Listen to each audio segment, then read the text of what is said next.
Hi, everyone, and welcome to another episode of the Sibme Coach Replay Show. Today, I'm excited and a tiny bit sad, but I know we're going to have her back, to have Alice Shull here for the fourth installment of our series on coaching for engagement. Alice, in addition to being one of our top coaches in our virtual coaching team here at Sibme, is also a mentor for principals on site in Massachusetts. She coaches mentors in training during their year-long internship to become an NAESP nationally certified mentor. She was a teacher and a principal for 42 years. She is one of my best coaching friends. We have to really watch ourselves because we can talk and talk and talk. If you've seen some of the episodes like last time's, it was a long one because we have so much in common and we really kind of think a lot and build that thinking. So anyway, Alice, I'm so excited to have you on our show again today. It will not be the last one, but it's the last one in the series for now. So welcome. Thank you very much. I'm happy to be here. Yeah, I'm super excited. So today we are talking about assessment of student engagement. We've been talking about different strategies and the importance for student engagement, how that might look, some things like cold call and wait time. But this one I'm really excited because you kind of have to have it all with you together. So as you begin increasing active participation with your students and their opportunities for engagement and their engagement, that's data, right? That's formative assessment data. And so today we're going to talk about how do we assess that? What are some ways that we can assess student engagement and some ways that we can bring that forward? So I'm super excited to be talking about this with you today. So welcome back. Thank you. And I'm excited to talk about this topic. It's a perfect evolution from where we've been, what we've talked about, to where we are now. Because it's one thing to say, oh, the students are engaged, but what is it really? What's behind the engagement? Why is it important? And then how to assess it is key. And I want to mention that this is very applicable. It has great implications for remote learning as well. So as we're talking about these ideas today, we'll be sharing these exact tools that we might use when we're doing different kinds of remote learning with students as well in these troubled times. Some of the positives that will come out of this will be that we will learn more ways to support our students and really understand what they're thinking. Yeah, definitely. And we're pre-recording this episode. And so who knows when we air this, where we'll be. We Right. At this time, we're anticipating to be out of that remote learning, but we very much know at this current time here at the end of March that it's very possible that school might be out for the rest of the school year. Right. So I'm glad that we're going to be aligning some of those things, but it's going to be also really important as we think about our students coming back, if they're back in our classrooms, having to go over some of these engagement pieces. They've been doing a lot more screen time and a lot less structure. So bringing it all back will be helpful as well. Point. So yeah. Very good point, because what they're thinking and how they're looking at the world is going to be different when they come back. Yeah. And we need to meet their needs. Yeah. We need to know where they're at in their thinking, etc. So yeah, absolutely. And so Alice, tell us a little bit about the approach that we're going to take when we start to look at assessing engagement. Of course, we always want to know why it's important to assess the engagement, but also some different ways. We're going to look at some different kinds of engagement that we might look through lenses of assessment. So can you tell us a little bit about these different ways or kinds of engagement, and of course, as we assess, what's particularly important as we do that? I sure will. And I'd like to start with the springboard of what will be mostly discussing a lot of Jim Knight's work around this. But I want to start with Dr. Amy Reshley, who has done a tremendous amount of research in this area of assessing engagement. And the piece that I want to say about her work, and it's definitely worth, I recommend you looking her up and listening. She has a keynote that she did a couple of years ago that is just outstanding, etc.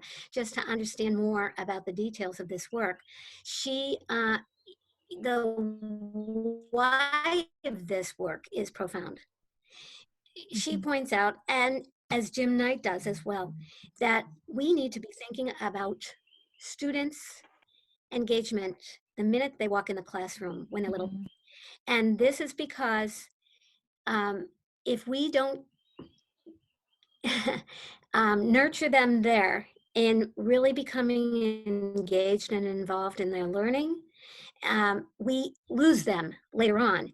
So when we get to high school, the students get to high school and we have dropout prevention programs, yes, of course, we do whatever we can. But the way to really, and she says it very aptly, and so does Jim Knight, is that we really need to be starting when these children are very small, Right. Because we need to prevent dropout rates when they are very young, because that's when you can kind of bring them into the fold and engage them in learning and school. So that's really an important piece. I also want to mention that she breaks apart two different kinds of engagement. She talks about cognitive engagement, and actually so does Jim Knight. And she says this is basically I can and I want to. Okay. Yeah. And then she talks about affective engagement, and that is the I belong. And that's probably going to be the thread through this whole episode. Right. Well, and I think that's important because usually when we think about engagement, we think about on-task behavior, right? That's like the key thing that's typically drilled into. Are your students on task and meaningful work? But there's so much more that goes into that. And I love that starts with,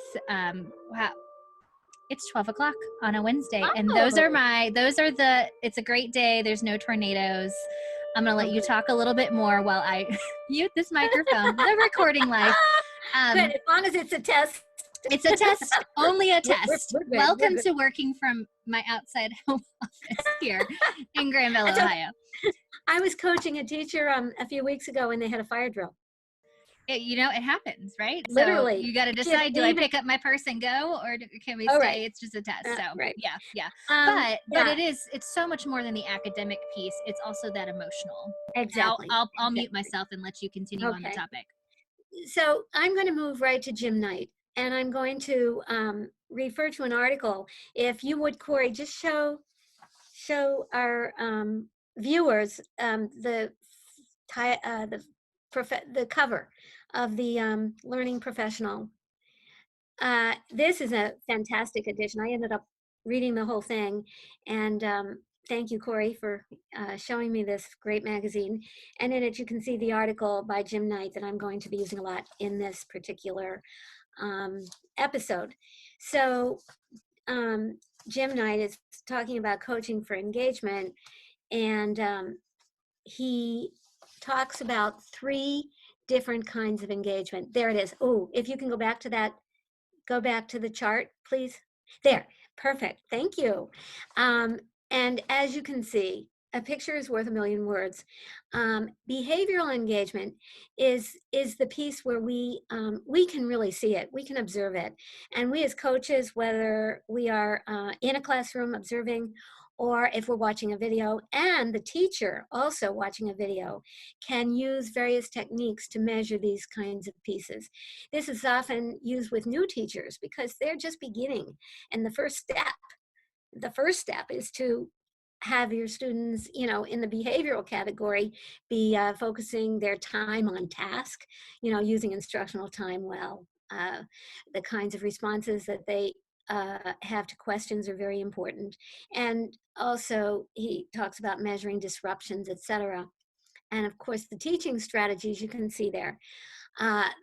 These are the kinds of things which are so important as one is starting off in the classroom. And they're always important to have as the groundwork in any effective classroom. And we can use measures. We can do this. Our teachers can do it too. If they have the opportunity to use video, if they are videoing themselves, as they can through our Sibme program, they can watch their lessons and they can watch them for certain things. And they can have a seating chart. And it's sometimes hard to do if you're actually teaching, but if you're watching the video afterwards, you can have a seating chart and you can put tick marks every few seconds for whether the students appear to be on task. Yeah. Another example is you can chart to record disruptions. You can walk around the room and you can have a chart, or if you've got, it's possible also to video pairs. Are they on topic? Finally, and there are many more ways that people would come up with responses to questions. You can do a chart that shows what kinds of questions there are, what kinds of responses there are, how many different students are responding. And Right. those all fall into the behavioral category, and we can do that from the outside. But Right. Well, that's just the beginning. yeah, that's what I was going to say. Like, this is just like I said, it's so much more than this time on task, that instructional time. It's important, definitely. And I agree with you. I do think it is very ground level when we talk about teacher pedagogy and some of those things that they can immediately have some control through and begin working and seeing some progress with. But I think the other two kinds that we see here on this chart, oftentimes I find if the behavioral part is struggling and we're doing it, we're counting to 3 before we ask we're using effective wait time, all of those things, we're doing them and Right. it's still not making an impact. Mm-hmm. You might need to focus on a different kind of engagement. Exactly. Perfect segue into cognitive and social emotional. Yeah, I like to And segue you into things. That's what I'm here thank you. for. I love it. And if you look at the first one, it's called experience sampling. And that's the one, these are pretty uh, self-explanatory, but experience sampling is not necessarily. The reason why is in cognitive and social emotional, we're going to go to the student and we are going to give them a chart, and they are going to share with us where they are at in the process. So we can give you an example of that. If you could show the 1 to 7 chart. Yes. Cory. And I'm going to go for, and we'll put the links, of course, in the Yes. takeaways for today. But, one of the reasons, and Alice and I were talking about this before the show, that we love Jim's Knight's work so much. Also, if you didn't see how I navigated, if you just go to Learning Forward, and look up their journal on instructional coaching, you're able to download this free as a PDF or purchase hard copies if you need to. That's how we were just showing that here on the screen. But Jim Knight, and he's got these links in his article as well. If you go to his instructionalcoaching.com and navigate to the coaching toolkits, you will find this engagement toolkit, which has many more, several of the charts that Alice has just mentioned, as well as, she's got it printed out. I like my hard copies as well. I also have an iPad with the iPad Pro pencil, and so I would use these digitally if I needed to. But Great. yes, yeah, I have one of those fancy. too. Yeah. Okay. Well, then, you just download this as a PDF. I use what is it that I use? It's called. Well, now I can't think of it. Is it Noteworthy? I'll put the app somewhere for y'all. It's a great app where you can have PDFs or start your own, blank sheets of paper, digital paper. It also will read your handwriting. So if you wanted to search through your notes, it will search not only typed text, but written text. So Noteworthy, I think, is the name of the app. Noteworthy. So I use it in almost all my meetings. Otherwise, I have sticky notes everywhere, and it drives my husband crazy. Or I've written on paper towel rolls. When I don't have my digital paper, I'll find anything. I am the same way. Yeah. Is this the one that you referred to? Perfect. Yeah. So you can see the 1 to 7. If each student has one of these in their hands on their desk, and I can also say this can be used at home. Let's say you're doing a Zoom meeting, teaching a class. It could, I don't know how we'll have to think about how we could use it with video, but I'm sure we can figure out a way. And I think actually being able to measure this type of information when a student is at home is really key, Mm-hmm. because they're not even in the same real room with you. Right. And do we know where they are really, where they're at, and Mm-hmm. so forth. So they every time they hear a bell, or however you want to do it, they mark one of these categories. Right. And obviously you can compile it and you see, how engaged they are. Mm-hmm. Compliant is an interesting one, because this has to do with, Schlechte describes it very well.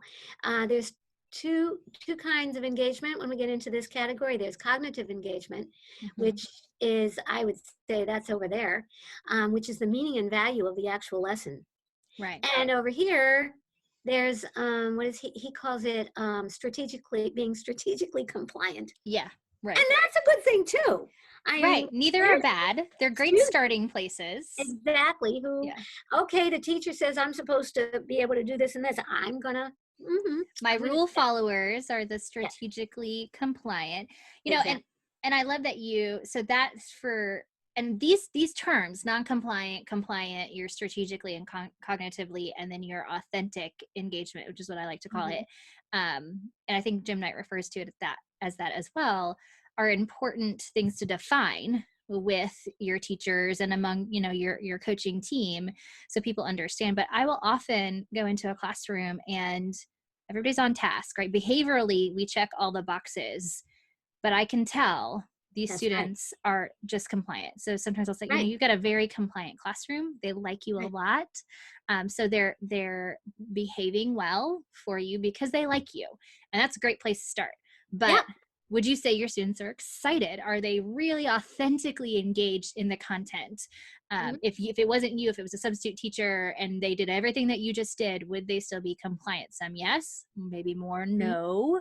Mhm. So, I mean, I think it's a really good conversation. And when we look at today's generation of students, um, compliant is it's not good enough, right? It's a good starting point, but it's not good Right. enough for the rest of the year, right? Right. So yeah, I love this form. This is a great form I love it for too. students to be able to self-assess, or you could use this to, maybe with video, looking at, what are some of the ways I can operationally define or see compliant versus engaged. And the Right. teacher can, every time she rings the bell or a timer goes off every 10 seconds or whatever, she can take a note of how Right. many students are, what the majority of her classroom is or is it. So Exactly. yeah. And it's a great coaching tool, in the sense that the teacher and the coach can have a conversation. Well, let's look at these. Let's look at the Mm-hmm. results. What does this Yeah. tell us? Where do you need to go next in terms of your goals? We want the teachers to be able to own their goals. We Mm-hmm. want students to be able to own their goals. So really, it's great for students too, because again, I spoke about this last time. It validates students' opinions. Right. Students' opinions are Student voice. important about what's happening in a classroom. And actually, now I'd love to see, I've seen people present on this, but not a lot of people use it yet, as they're in Massachusetts, we have to set up professional goals for every teacher. Mm-hmm. And rather than using data that shows we're observing them about what they are doing, Mm-hmm. using data like this From students. Yeah. and setting it up in one's evaluation and goal program, in terms of where teachers want to go and Yeah. how they want to more deeply engage students. So yes, that is, I love it. And Yeah. he has so many forms, and the more you look over what he has, the Mm-hmm. more you can even come up, the teacher can come up, and the coach, and or either or together with, okay, this is what I want to do, so how can I design a form, Yeah. following some of his Right. work as a model. Well, So, and this is a great one for adult learners as well, right? Even yes, easier. So if you're doing online or in-person PD, or running a faculty meeting, this is a great one for leaders to kind of use. And let's make our interactions in the workplace more meaningful and thoughtful. And sometimes compliant is what you need, because you're just going over housekeeping things and, I'm right, not truly engaged. Like, I just need to know what I need to do as we move to remote learning or whatever. versus authentic engagement. Now I'm kind of excited about this. I'm personally invested in it. And I'm kind of actively seeking and listening for more. So, yeah. And when you're using it to train, when you're working with adults, Mhm. it informs your instruction. It's Yeah. informative. It also, it again empowers them to Mhm. be, very involved in their learning. And finally, you're using that as if you're facilitating a workshop, either remotely or in real life. Real Right. life, that's the wrong word. Real, Real face to time. face, real Real time. time, face to face. You are modeling for them so Right. that they can see the benefit of perhaps going back and having their teachers start learning about how to assess engagement in this way. Right. And you don't do this all the time. You don't do this every day. This is a Right, great just kind of temperature gauge right, for teachers to use as they're kind of starting to look at their right. practice. So, And yeah. so there is one example of many. I Hmm. encourage folks to really look at this material. It's all Hmm. available from Jim Knight, and you'll have the link. Right. Now, Right. the next part I want to move into is the social emotional. Hmm. Hmm. And frankly, right now, given the tenor of the times, it's even more important, Yeah. and even Yeah. more important remotely, as we think about what children are going through, what students are going through, what everyone is going through. Hmm. So anyway, he has a whole list, a whole set of charts that can be used, again, that are student centered. So would you show them the, yes, that one, Hmm. the one about engagement. It's so basic, but Yep. it's so important. And this is a It's- great exit ticket, which is one of the yeah, things that he mentions in his chart, right? These are good ones to get the right. students reflecting on how they're engaging in the learning. And yeah, I mean, it's powerful stuff.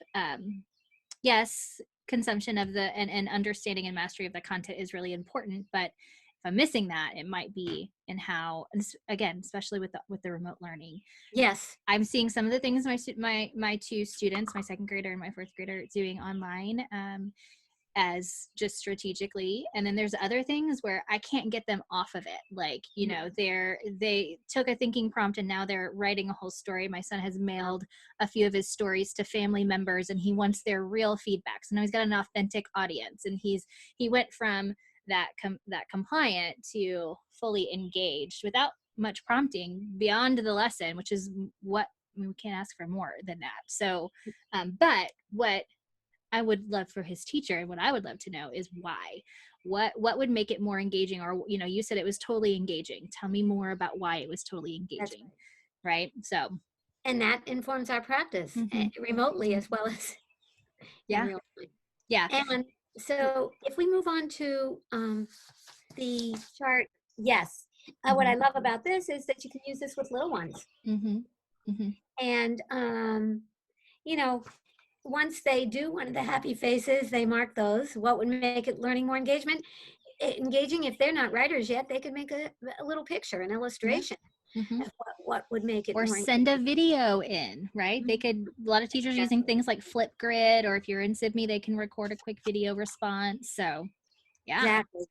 yeah. So yes, that's right. So they can, thank you. That's a really good point.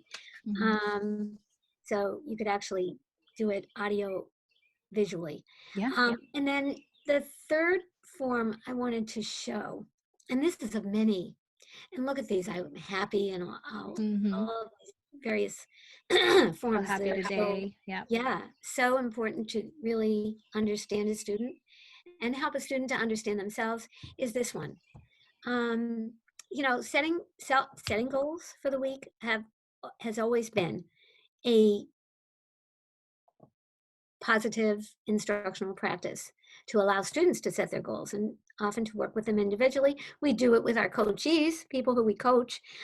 So it's the same sort of process. But then, of course, what strategies and these other questions apply as well. But I love this one. How can I help you to hit your goals? How can I help you? Now, what that does is the same thing I've been saying as a thread throughout a lot of our episodes, which is it's really saying, I really care about what you're thinking. And when a teacher cares about what they're thinking, students are more likely to share over time and to understand both themselves and understand what's happening when they're in the classroom or when they're learning remotely. And I can give you an example. Last night when I was working with my cohort of administrators, uh, some of them were talking about how they're doing remote learning and various different other kinds of learning. Um, but one of the ways that one of the people said they are using Zoom remote learning the most is for morning meetings. Yeah. That's And how we that's use them here at Sibme. Yep. the teachers, students want what these administrators are saying, and they were all nodding, yes, this is true. Students want to, number one, they want to see their teachers, even if they're not able to be in a classroom with them. Mm-hmm. And two is they want to be able to share their ideas, and they want to be able to have a teacher there who's really saying, how can I help you? You know, Mm-hmm. whether it's and goals, this is social emotional, and this is achievement. Learning goals. Jim Knight says you don't have, they're wrapped together. Mm-hmm. Engagement and achievement are tied together. Mm-hmm. And so these students who are at home now, not all of them have a home situation where their parents can, support them as much as Right. others. They might feel isolated, and how important it is, and getting back to when do you need to hook them and engage them when they're little, because Yeah. that's what's going to present these little ones, if engaged as youngsters, will hopefully not be dropping out of school when they're in high school. Right.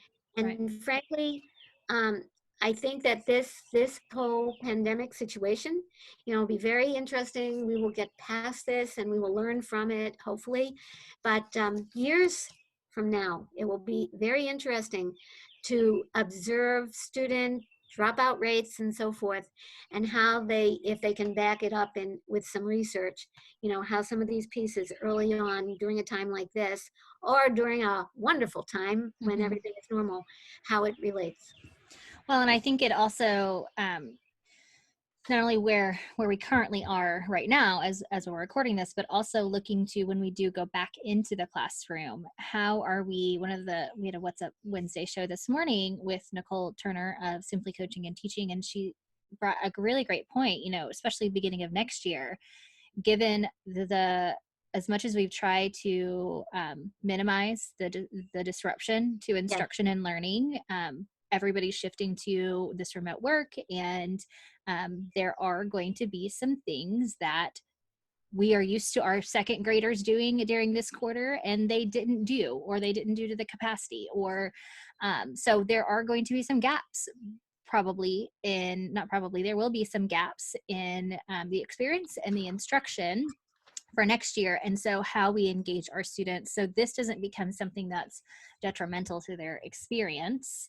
How do we pick that up? And it's never too late to engage your students. I worked with middle schoolers, and I had some who, they came to me disengaged in all areas, because not only did they have an exceptional learning need, but they that need wasn't met in any of the ways through engagement with the teacher's best efforts. And so they were on the track for dropping out, and they needed, like, I love this one because this is a great executive functioning support as well for, let's set some goals, let's think about the strategies, let's really kind of map this out. This is a great coaching tool as well. These are questions I ask my coachees.